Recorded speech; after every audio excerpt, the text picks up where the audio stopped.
Hello students, आज की video में हम एक्सरसाइज 4.1 की सभी एग्जाम्पल्स को डिटेल में डिस्कस करेंगे। अब देखो स्टूडेंट्स, इस वीडियो से जस्ट पहले मैंने एक वीडियो बनाई थी जिसमें मैंने आपको एक्सरसाइज 4.1 का सारा बेसिक करवाया था। मतलब डिटर्मिनेंट्स होते क्या हैं, इनको हम कैलकुलेट कैसे करते हैं, 2x2, 3x3, इन सभी का डिटर्मिनेंट मैंने आपको बहुत डिटेल से अच्छे से समझाया था कि इसको हम कैसे कैलकुलेट करते हैं। तो अगर आप डायरेक्टली इस वीडियो पे आए हो तो मेरी आपको यही सजेशन है कि पहले आप वो वीडियो देख के आओ, क्योंकि अगर आपका बेसिक क्लियर होगा ना तो आपको एक्सरसाइज 4.1 की एग्जाम्पल्स और क्वेश्चन करने में कोई भी प्रॉब्लम नहीं आएगी। इस वीडियो का लिंक आपको ऊपर आई बटन और नीचे डिस्क्रिप्शन बॉक्स में मिल जाएगा। और अगर आपने वो बेसिक्स वाली वीडियो अच्छे से देखी हुई है तो फिर चलिए वीडियो को शुरू करते हैं। सो एक्सरसाइज 4.1 की फर्स्ट एग्जाम्पल, इवेल्युएट 2, 4, -1, 2, और ये किसका साइन है? डिटर्मिनेंट का। और ये भी मैंने आपको बेसिक्स वाली वीडियो में बताया था कि आपको ये पता होना चाहिए कि डिटर्मिनेंट को हम किस किस तरह से डिनोट करते हैं, क्योंकि यहाँ पर सिर्फ इवेल्युएट लिखा गया है। अब इस साइन को देख के मुझे पता लगा है कि मुझे इसका एक्चुअल में डिटर्मिनेंट फाइंड करना है। तो सबसे पहले देखो, इसको लिखते हैं डिटर्मिनेंट को 2, 4, -1, 2। अब इसका डिटर्मिनेंट हमारे लिए बहुत इजी, आपको याद होगा, left from the top. Left from the top, ये लेफ्ट साइड है ना, ये राइट साइड है। लेफ्ट फ्रॉम दी टॉप, तो इसको हम इससे मल्टीप्लाई करेंगे तो 2 2 सा कितना आएगा?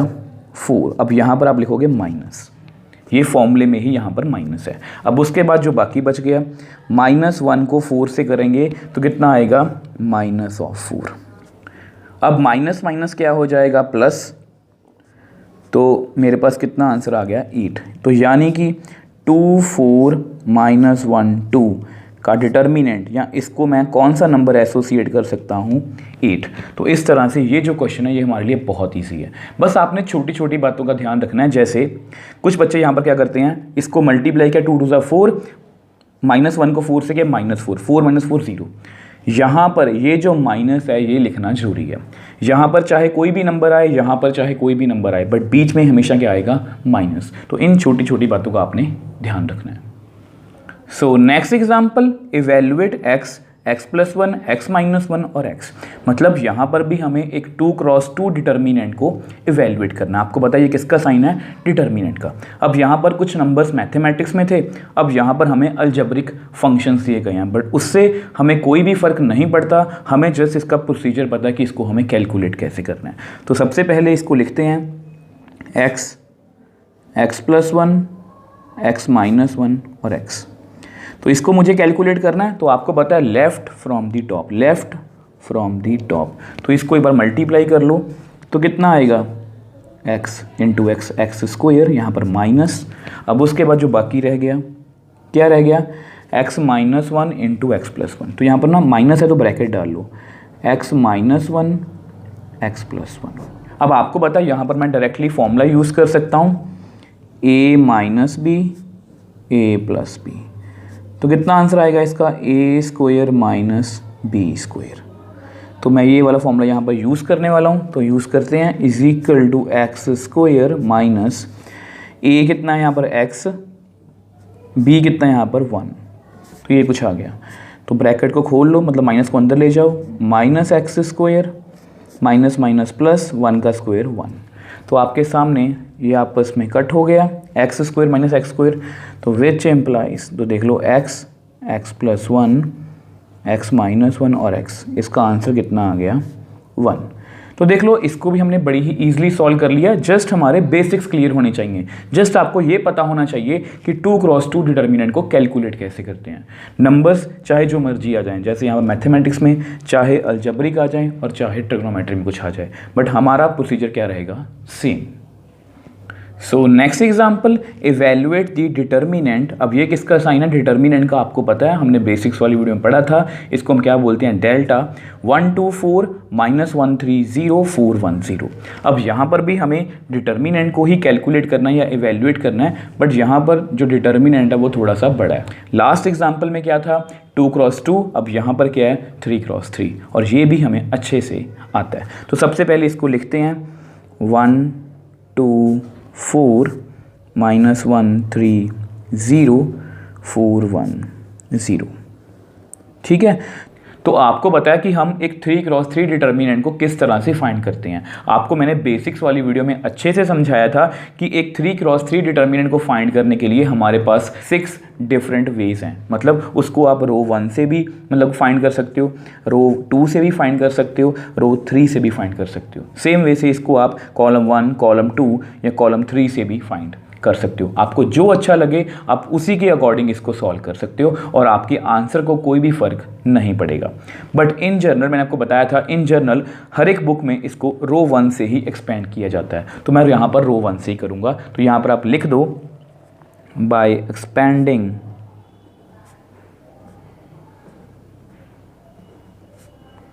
इट थ्रू रो 1। तो मैं इसको रो 1 से एक्सपेंड कर रहा हूँ।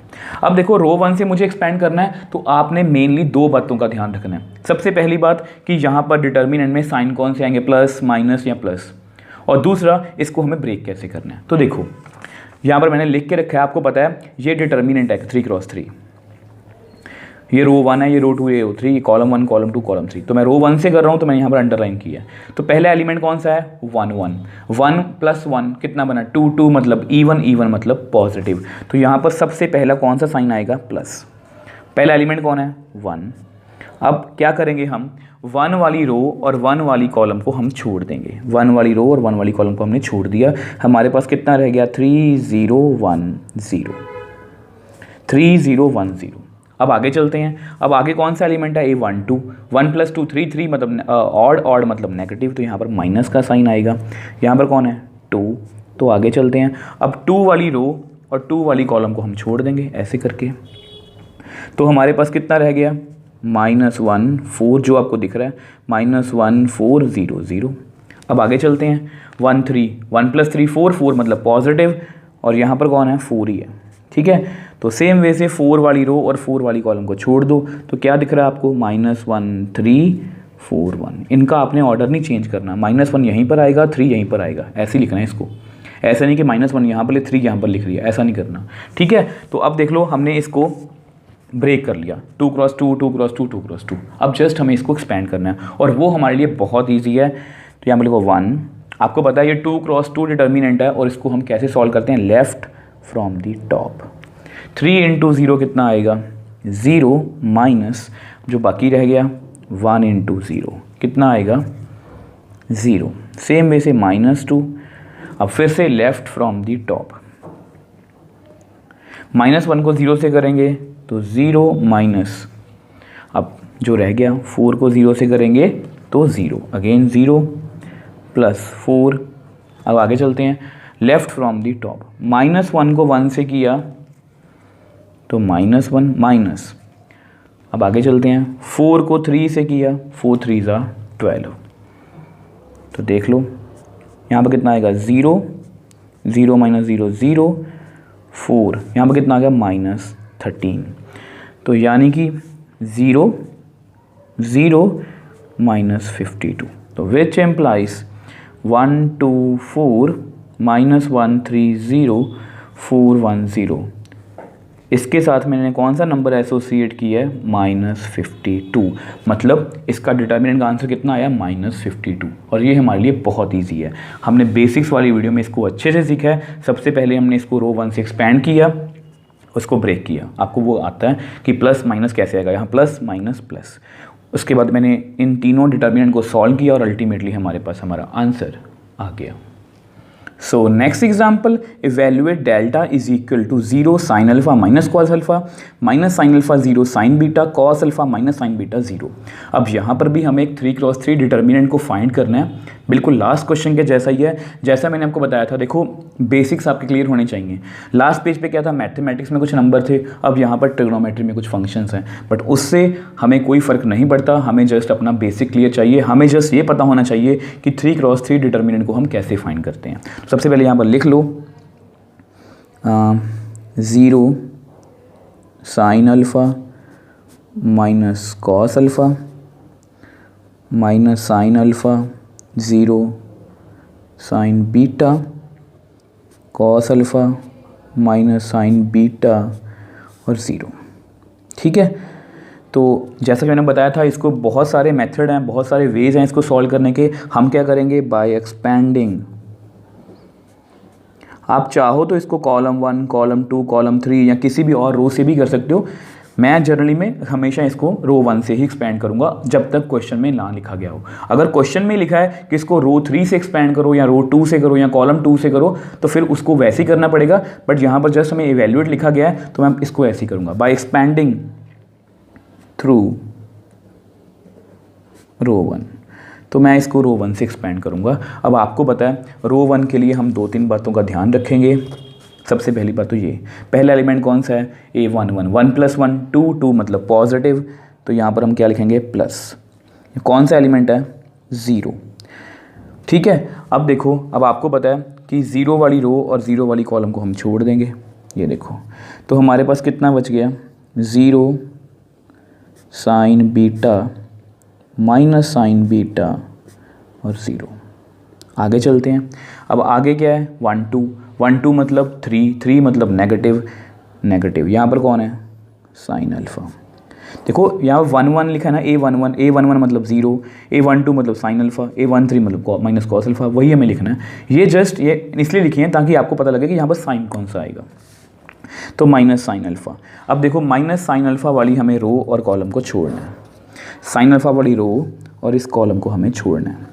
तो आपको क्या दिख रहा है, देखो minus sine alpha sine beta cos alpha और यहाँ पर क्या है, 0।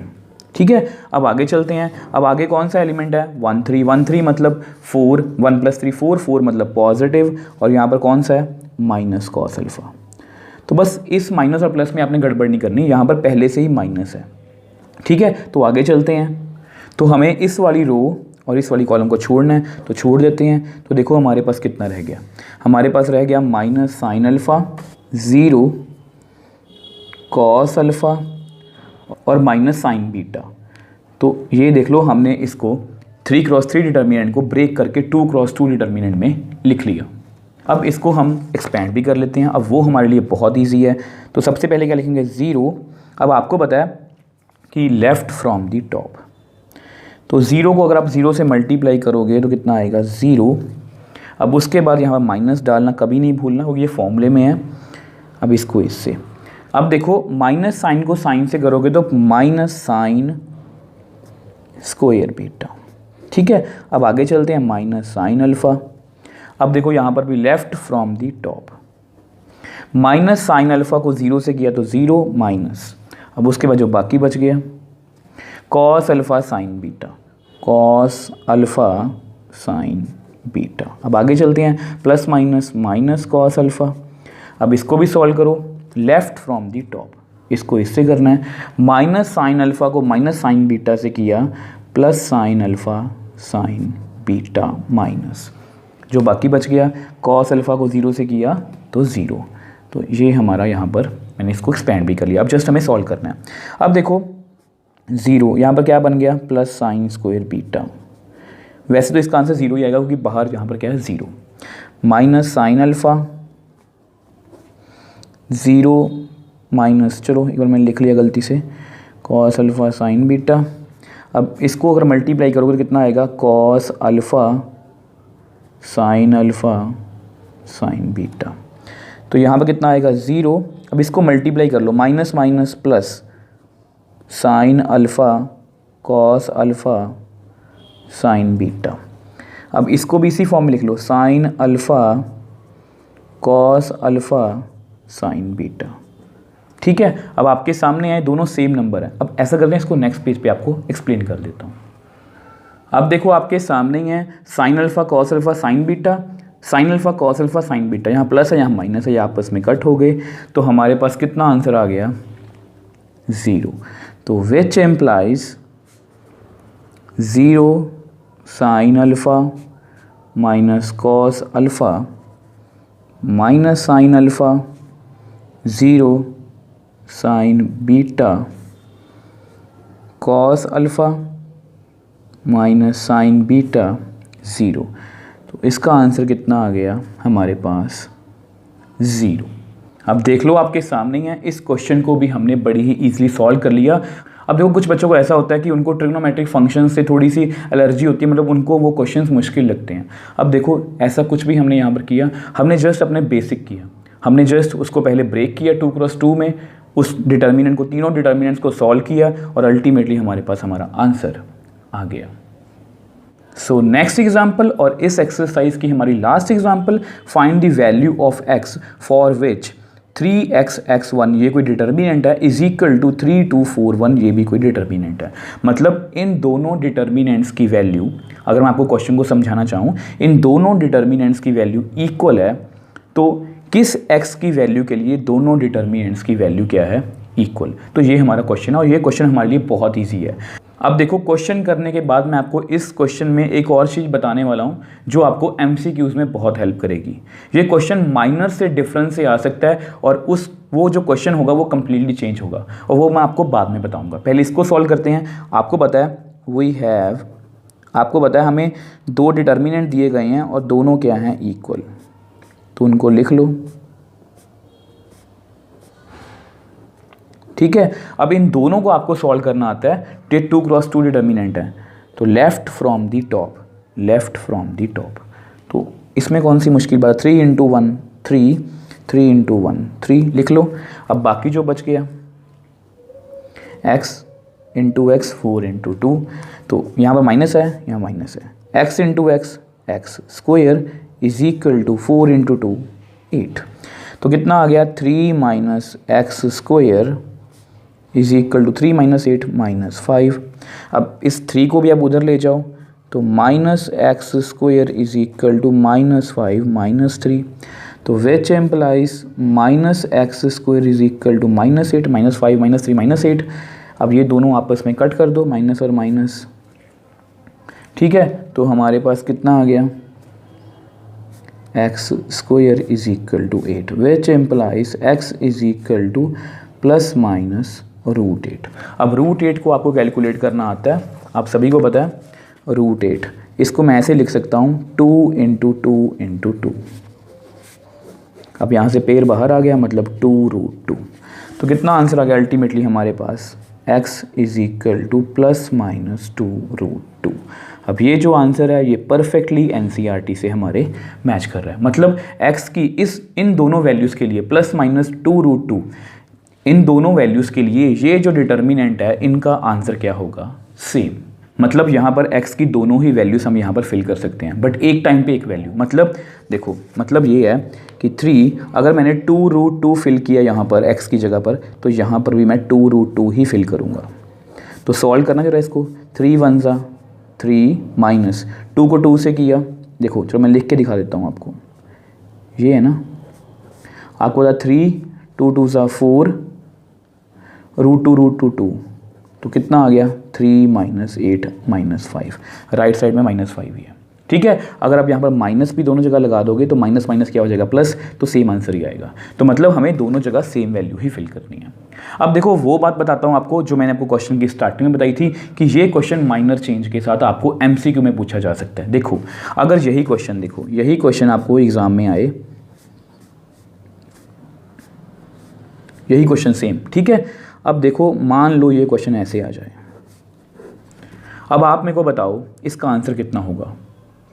पेपर में यही लिखा होगा, MCQ में यही लिखा होगा, find the value of x is equal to 2, x is equal to 4, x is equal to मान लो 3 लिखा गया है, या नन ऑफ, या कैन नॉट बी डिटरमाइंड, इनमें से कौन सी ऑप्शन होगी। यहाँ पर +-2√2 भी लिखा आ सकता है, जो मर्जी लिखा आ जाए, मैं वैसे ही आपको समझाने की कोशिश कर रहा हूँ। पहली बात देखो, यहाँ पर साइन का डिफरेंस है, ध्यान से देखो ये किसका साइन है, ये एक्चुअल में मैट्रिक्स का साइन है। और मैट्रिक्स में अगर दो मैट्रिक्स इक्वल होते हैं, तो कॉरस्पॉन्डिंग एलिमेंट क्या होते हैं, सेम। तो x की वैल्यू कितनी आएगी, 2। अब यहाँ से x की वैल्यू कितनी आएगी, 4। अब एक ही इक्वेशन के लिए x की दो वैल्यूज़ नहीं हो सकती, तो इसका आंसर कितना आएगा, कैन नॉट बी डिटरमाइंड। ये मैंने आपको जस्ट वैसे ही अपनी तरफ से बताया आपकी नॉलेज के लिए। अब अगर देखो इन दोनों में क्या फ़र्क है? देखो बिल्कुल सेम है, जस्ट साइन का डिफरेंस है। जस्ट मैंने ये साइन डाला तो ये डिटर्मिनेंट बन गया, जस्ट मैंने ये साइन डाला तो ये मैट्रिक्स बन गया। तो इसलिए इन छोटी छोटी बातों का ध्यान रखोगे। कई बार क्या होता है, मान लो आपको ये क्वेश्चन आ जाए एग्जाम में और आप जल्दबाजी में, आपको पता है कि आपने ऐसा क्वेश्चन किया, डिटर्मिनेंट का क्वेश्चन है, तो आप इसको डिटर्मिनेंट से ही कर दोगे और आप इसका आंसर लिख के आओगे +-2√2। बट ये गलत है, आपको पता है ये डिटर्मिनेंट नहीं है, ये मैट्रिक्स है। तो मैट्रिक्स में कॉरस्पॉन्डिंग एलिमेंट्स क्या होते हैं? सेम। तो x की वैल्यू 2 और 4 आ रही थी तो कैन नॉट बी डिटरमाइंड। ठीक है, अगर यहाँ पर 2 होता तो x की वैल्यू में 2 लिखता, क्योंकि दोनों जगह पर 2 आ रही है। और डिटर्मिनेंट में क्या होता है? डिटर्मिनेंट में हम इसको कैलकुलेट करके देखते हैं। मैंने कैलकुलेट किया 3 - x को 3 - 8 सॉल्व किया तो x की वैल्यू कितनी? +-√8, मतलब +-2√2। तो इस तरह से छोटी छोटी बातों का अगर आप ध्यान रखोगे, इसलिए बोलता हूँ कि मैथमेटिक्स में आपको हमेशा अपने बेसिक्स और जो भी मैं आपको लेक्चर में, वीडियो लेक्चर में छोटी छोटी बातें बोलता हूँ, इनका आपने ध्यान रखना है। अगर आप इन छोटी छोटी बातों का ध्यान रखोगे तो आपको आगे जाके बड़ी बड़ी प्रॉब्लम्स नहीं आएंगी। अब नेक्स्ट वीडियो में हम एक्सरसाइज 4.1 के क्वेश्चंस को डिटेल में डिस्कस करेंगे।